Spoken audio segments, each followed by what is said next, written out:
إن الحمد لله وكفى وسلام على عباده الذين اصطفى أما بعد فأعوذ بالله من الشيطان الرجيم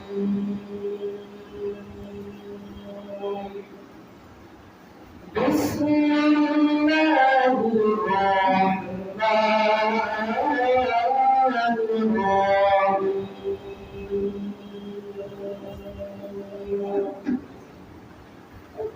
إن عدة الشهور عند الله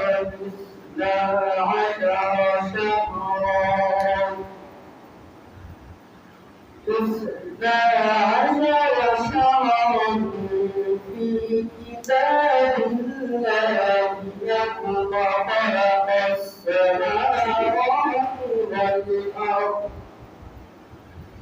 يوم خلق السماوات والأرض منها أربعة حرام صدق الله مولانا العظيم وقال رسول الله صلى الله عليه وسلم الصيام جنة من النار أو كما قال عليه الصلاة والسلام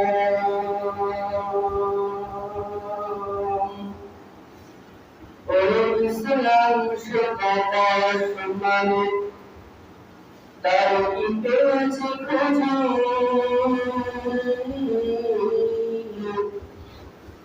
অরসতার সোনার জাহান তাদের না বুঝি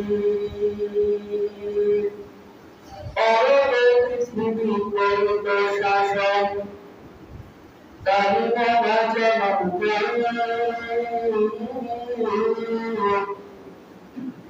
أتى تستعقد بالدنيا شرط السماء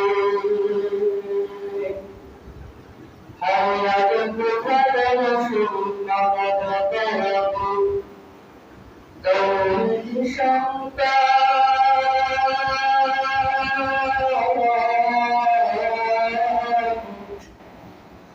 أتى فتن شمس العمر أرد فبل شر مسلمان فلم تلك مقر لا إله إلا الله لا إله إلا الله لا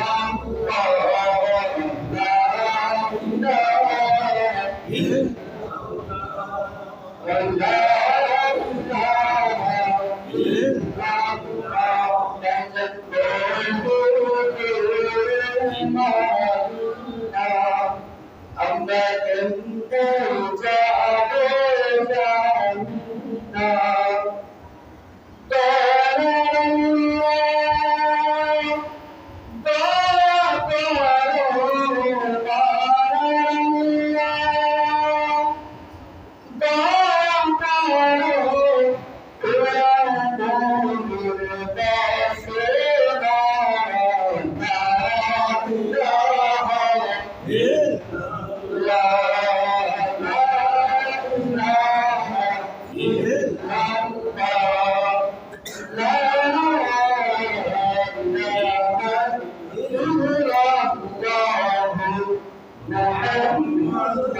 الحمد لله رب العالمين شكر وسجود الله رب العزة الشامل যে আল্লাহ রব্বুল আলামিন আমাকে আপনাকে ফিতনা ফাসাদের জামানায় দুনিয়ার সকল গুনাহের পরিবেশ থেকে মুক্ত করে, দুনিয়ার সকল পেরেশানি থেকে মুক্ত করে, যে আল্লাহ পাক রব্বুল আলামিন আমাকে আপনাকে তার রহমতের চাদরে আবৃত করে তার মহামন্ডিত হুকুম পবিত্র জুমার নামাজ আদায় করার লক্ষ্যে অত্র এলাকার অসংখ্য মানুষ থেকে যাচাই বাছাই করে আমাদেরকে দুনিয়ার ভিতরে সবচেয়ে দামি জায়গা মসজিদের ভিতরে এসে বসার জন্য সুযোগ করে দিয়েছেন। এজন্য শুকরিয়া স্বরূপ সকলের দিন থেকে পড়ি আলহামদুলিল্লাহ। অসংখ্য অগণিত দরুদ সালাম বর্ষিত হোক ওই মহামানবের প্রতি, যে মহামানবকে কেন্দ্র করে আল্লাহ পাক রব্বুল আলামিন সৃষ্টি করে প্রত্যেকটা সৃষ্টিকে দুনিয়ার ভিতরে সৃষ্টি করেছেন। শুধু তাই নয়, যে মহামানবের হাতের ভিতরে আল্লাহ পাক রব্বুল আলামিন আমাদের মতো গুনাহগারদের, আমাদের মতো পাপিষ্ঠদের শাফাআতের টুকরা রেখেছেন। আমরা তার প্রতি সকলে ইশক মুহাম্মাদি ভাব নিয়ে দিন প্রচার করতে সাল্লাল্লাহু আলাইহি ওয়াসাল্লাম। মুহতারাম হাজিরিন, এই যে আমরা আল্লাহ পাকের শুকরিয়া করলাম, পাশাপাশি নবীজির প্রতি দরুদ পাঠ করলাম, যদিও আমাদের সময় লেগেছে অল্প, একবার সুবহানাল্লাহ বলতে বেশি সময় লাগে না, আর একবার সাল্লাল্লাহু আলাইহি ওয়াসাল্লাম পাঠ করতে কেমন সময় আমাদের লাগেনি। এটা আমাদের দুনিয়ার দৃষ্টিকোণের সময়, কিন্তু হাদিসের থেকে প্রমাণ পাওয়া যায় যে এই যে অল্প সময়ের ভিতরে আমরা সুবহানাল্লাহ বলেছি এবং সাল্লাল্লাহু আলাইহি ওয়াসাল্লাম পাঠ করেছি, এর ফজিলত, এর প্রাপ্তের প্রতিদান আল্লাহ আমাদেরকে কি পরিমাণ দিয়েছেন, এটা আমরা সেই দিন উপভোগ করতে পারবো যেদিন আমরা একটা নেকের জন্য আমরা আরজ করতে থাকবো। আমি একসময় বলেছিলাম যে একটা নেকের জন্য মানুষ বলতে পারলে তো মক্কা হয়ে চলতে থাকবে যে আমি কোনটা একটা নেকি পাবো। আমাদের সেই দিন আল্লাহ চাইলে এই নেকিগুলো আমাদের অনেক বিশাল করে আমরা পাবো ইনশাআল্লাহ। তো যাই হোক, আমরা যে বিষয়টি নিয়ে আজকে আলোচনা শুনবো এবং আমরা আলোচনা করবো সেটা হলো মুহররম মাসের করণীয় এবং বর্জনীয়। কোন মাস? মুহররম মাস। তো আমরা বর্তমান যে মাসটা আমাদের থেকে চলে যাচ্ছে, আমরা যে মাসটা বর্তমান উপভোগ করছি সেটা হলো মুহররম মাস। কোন মাস? মুহররম মাস। আমরা মুসলমান, যদি আমাদেরকে জিজ্ঞেস করা হয় যে বর্তমান আরবি মাসের কোন মাস চলছে, আমরা অনেক মুসলমান বলতে পারবো না, কথা বলা ঠিক কিনা? আমরা অনেক মুসলমান বলতে পারবো না। যদি বলা হয় যে বর্তমান ইংরেজি মাসের কোন মাস, ইংরেজি মাসের কোন মাস, আমার মনে হয় পুরো বাচ্চা প্রথমত কথা করে বলবেন, কথা বলেন ঠিক কিনা? আমাদের হাজির বড় দুঃখ আর কোনটার বিষয় হলো, যদিও ইংরেজরা আমাদের থেকে বিদায় নিয়ে চলে গিয়েছে, আমাদের কাছে টিকতে পারেনি, কিন্তু তারা চলে গেলে তাদের কৃষ্টি কালচার তারা আমাদের ভিতরে সূক্ষ্মভাবে রেখে গিয়েছে। তাদের কৃষ্টি কালচার আমাদের ভিতরে তারা রেখে গিয়েছে। কিন্তু মুসলমান হিসেবে আমাদের উচিত ছিল আমাদের ধর্মের মাস হিসেবে আমাদের জীবন যাপন করা। আমাদের ভাইরা মানিকগঞ্জ মুসলমান গভীর মনোযোগ, আল্লাহ পাক রব্বুল কোরআনুল কারীমের ভিতরে 134 সূরা নাযিল করেছেন। বলেন কত সূরা? 134 সূরা আল্লাহ পাক নাযিল করেছেন। তো আজকে আমরা যে সূরা থেকে আলোচনা শুনব, এই সূরা স্থান আল্লাহ পাক কোরআনের 9 নম্বরে দিয়েছেন। বলেন কত নম্বর? কোরআনুল কারীমের 9 নম্বর সূরা, সূরা 36 নম্বর আয়াত আল্লাহ পাক কোরআনে আমাদেরকে এই মাস সম্পর্কে প্রবন্ধ কথা বুঝিয়েছেন। আল্লাহ পাক কোরআনে বলেছেন, ইন্না ইদ্দাতাশ শুহুর মাশাআল্লাহ তো জোরে বলেছেন কি সুবহানাল্লাহ সুবহানাল্লাহ যে দুনিয়া সৃষ্টি করার সমগ্র প্রকৃতি আল্লাহ রাব্বুল আলামিনের ঘোষণায় মাস মেরে 12টি জনগণ কয়টি ইসনা আশারা শাহরা অর্থাৎ আল্লাহ রাব্বুল আলামিনের নিকট মাস হলো 12টি জনগণ কয়টি 12টি তার মধ্যে হতে আল্লাহ পাক রাব্বুল আলামিন বলেন মিনহা আরবাতুন হুরুম মিনহা আরবাতুন হুরুম মিনহা তার থেকে আরবাতুন হুরুম চারটি মাস হলো সবচেয়ে সম্মানিত সুবহানাল্লাহ চারটি মাস সবচেয়ে সম্মানিত তো এই চারটি মাস সবচেয়ে সম্মানিত মাস এটা আমরা কোরআন থেকে পেলাম এবার আসলে আমরা হাদিসের আলোকে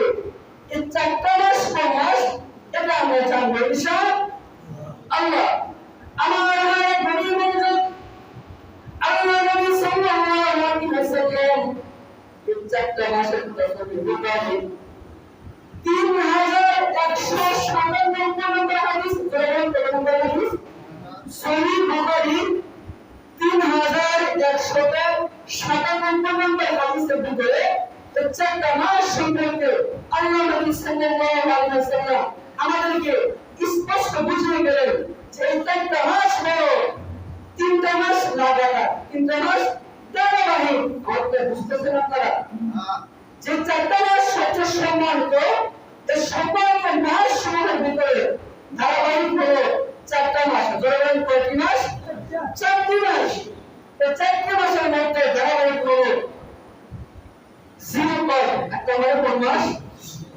ধরেন কোন মাস জিলকদ দুই নম্বর হলো জিলহজ দুই নম্বর কোন মাস জিলহজ তিন নম্বর মাস হলো মুহররম ধরেন কোন মাস মুহররম মাস আমরা বর্তমান যে মাসটা অনুভব করছি এই মাসের নাম হলো 3 নম্বর মাস অর্থাৎ মুহররম মাস ধরেন কোন মাস মুহররম মাস আর 4 নম্বর যে মাস সেটা হলো রজব মাস সুবহানাল্লাহ আমার গভীর মনোযোগ আল্লাহ নবী সাল্লাল্লাহু আলাইহি ওয়াসাল্লাম এই মুহররম মাসের তাৎপর্য আমাদের কিভাবে বর্ণনা করেছেন আল্লাহ নবী রহমতের খাজিনা জনগণ বিশাল খাজিনা রহমতের খাজিনা নবীজি সাল্লাল্লাহু আলাইহি ওয়াসাল্লাম যখন মক্কা থেকে হিজরত করে মদিনায় গেলেন আমি বলতে মুসলমান নবীজি মক্কা থেকে হিজরত করে মদিনায় যাওয়ার পরে নবীজি দেখতে পারলেন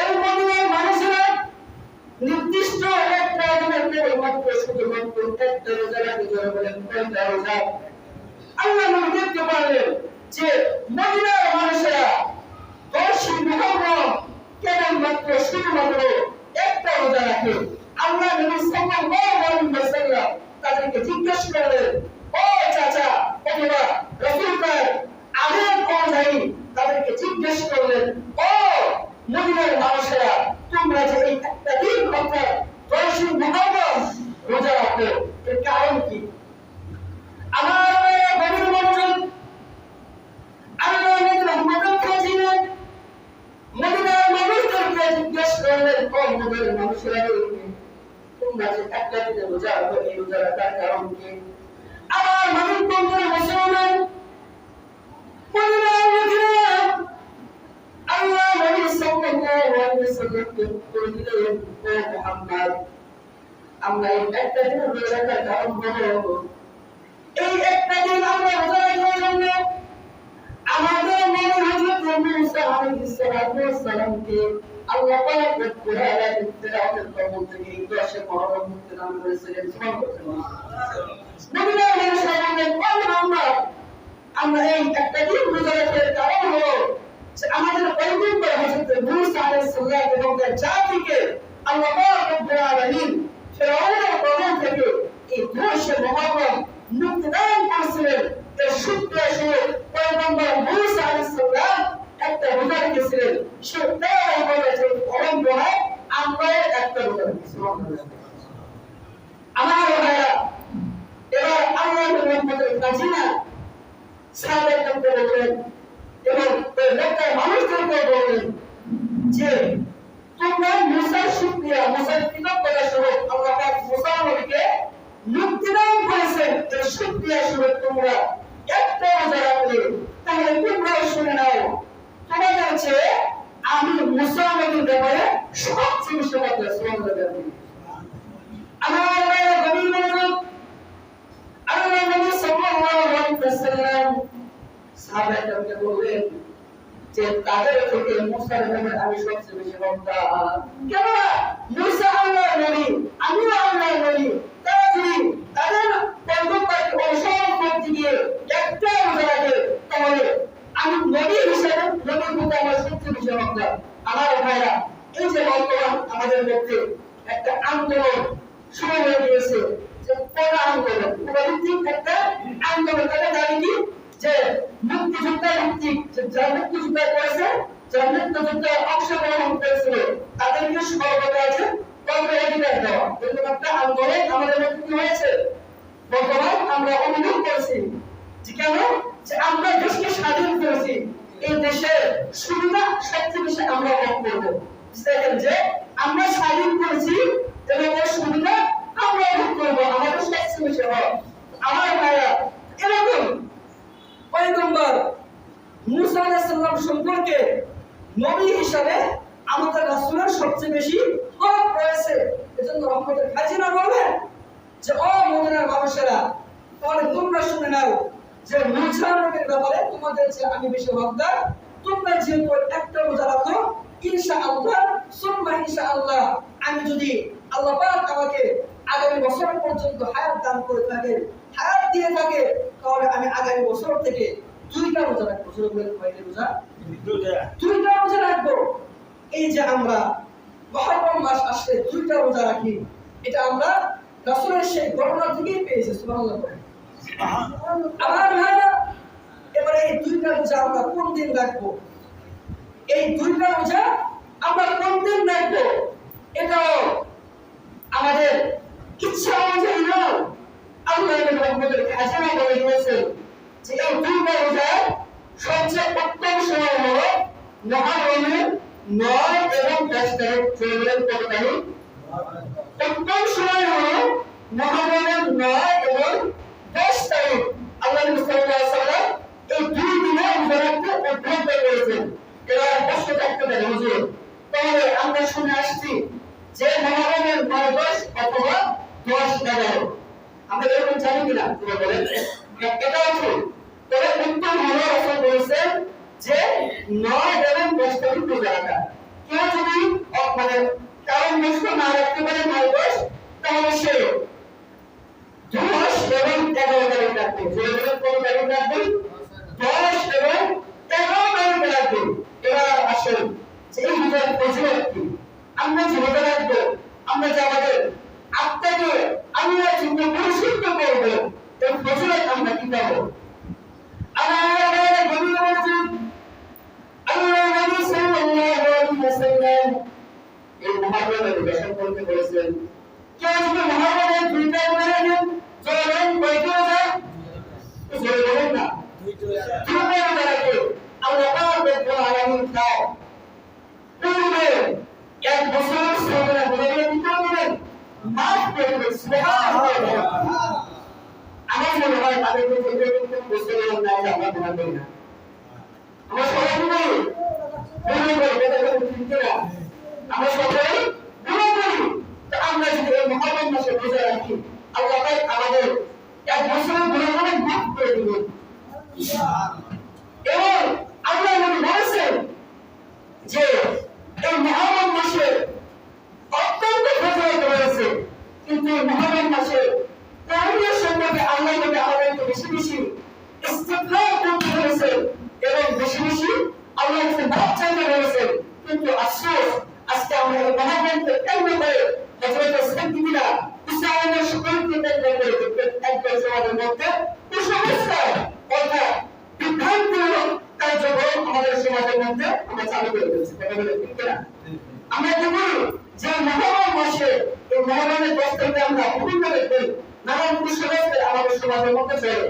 কেউ আছে হাই হুসেন মানে তার জায়গা করে, কেউ কুসংস্কার সিদ্ধি করে নানান কুসংস্কার আমার ভাইরা আমি কিয়ামত পর্যন্ত চ্যালেঞ্জ করে গেলাম আজকের জমার বয়ান থেকে যদি কোনো মুসলমান দুটো হিম্মত নিয়ে প্রমাণ করতে পারেন যে 10 মুহররম রাসূলের প্রিয় সাহাবী কতবা রাসূল এই 10 মুহররম সিন্দির মাধ্যমে উচ্চারণ করেছেন আল্লাহু তাআলাহু বিল্লাহি আল্লাহ মানে তিনটা কসম করে গেলাম যদি কোনো মুসলমান হিম্মত নিয়ে প্রমাণ করতে পারেন যে রাসূলের জামাত থেকে প্রমাণিত আমি আপনারা যে চুক্তি করবেন ইনশাআল্লাহ আমার শর্ত অনুযায়ী সে চুক্তির মধ্যে চুক্তি করতে হবে ইনশাআল্লাহ এটা আমাদের কুসংস্কার সিন্দি করা নানান গান বন্ধ করা যে 10 মুহররম এর থেকে আমাদেরকে বেরিয়ে আসতে হবে এগুলো আমাদেরকে পরিহার করতে হবে যে আল্লাহ নবী বললেন কি আল্লাহ পরিস্থিতি আল্লাহ নবী বললেন বেশি বেশি ইস্তেগফার করতে বেশি বেশি হৃদয় করে আল্লাহর কাছে ক্ষমা চাইতে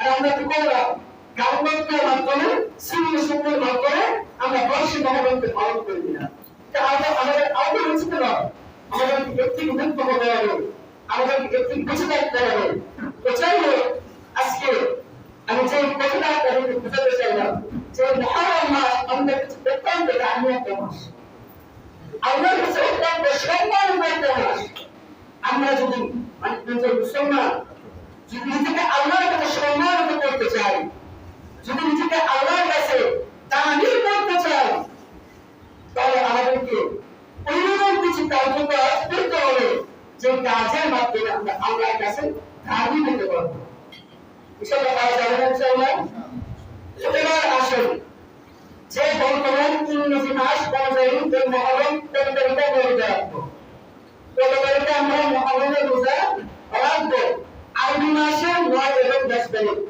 খুব খেয়াল করে বোঝেন আরবি মাসে ৯ এবং ১০ তারিখ অথবা 10 এবং 11 তারিখ এটা আরবি মাস কিন্তু বর্তমান আমরা যে মাস ইংরেজি মাস এই মাসের নাম কি জুলাই মাস আজকে জুলাই মাসে কত তারিখ 12 তারিখ ইনশাআল্লাহ আমরা মুহররমের রোজা রাখবো আগামী 16 এবং 17 তারিখ কত তারিখ আগামী 16 এবং 17 তারিখ তাহলে এটা উত্তম হবে যদি কারণ বসত আমরা 16 তারিখ না রাখতে পারি তাহলে আমরা 17 এবং 18 তারিখ রাখবো কত তারিখ রাখবো 17 এবং 18 তারিখ এখানে পেছনে যাই না উত্তম তারিখ হলো আবার বুঝেন উত্তম তারিখ হলো আমি আবার বলছি 16 এবং 17 তারিখ কত তারিখ 16 এবং 17 তারিখ যদি আমরা কারণ বশত 16 তারিখে না রাখতে পারি তাহলে আমরা 17 এবং 18 তারিখ রাখবো তাহলে যদি আমরা 17 এবং 18 তারিখ রাখি তাহলে আরবি অনুযায়ী হবে আমাদের 10 এবং 11 তারিখ কত তারিখ হবে 18 তারিখ 10 এবং 11 তারিখ আর যদি আমরা 16 এবং 17 রাখি তাহলে আমাদের আরবি অনুযায়ী হবে 9 এবং 10 তারিখ আমি আপনাদের বুঝাতে পেরেছি আলহামদুলিল্লাহ যাই হোক যে কথাগুলো বললাম আল্লাহ পাক রব্বুল আলামিন এই মুহররম মাসের তাৎপর্য এই মুহররম মাসের গুরুত্ব যথাযথ আল্লাহ পাক আমি সহ আমরা সহ গোটা বিশ্বের উম্মত মুসলিমকে সঠিকভাবে বুঝবার মতো ক্ষমতা তৌফিক আল্লাহ পাক দান করুন আমরা সকলে মিলে আল্লাহুম্মা আমিন আমার কথাকে কষ্ট হয়ে থাকে আল্লাহ তাআলা সকলের দোয়া করবেন এবং আমাদের দোয়া করবেন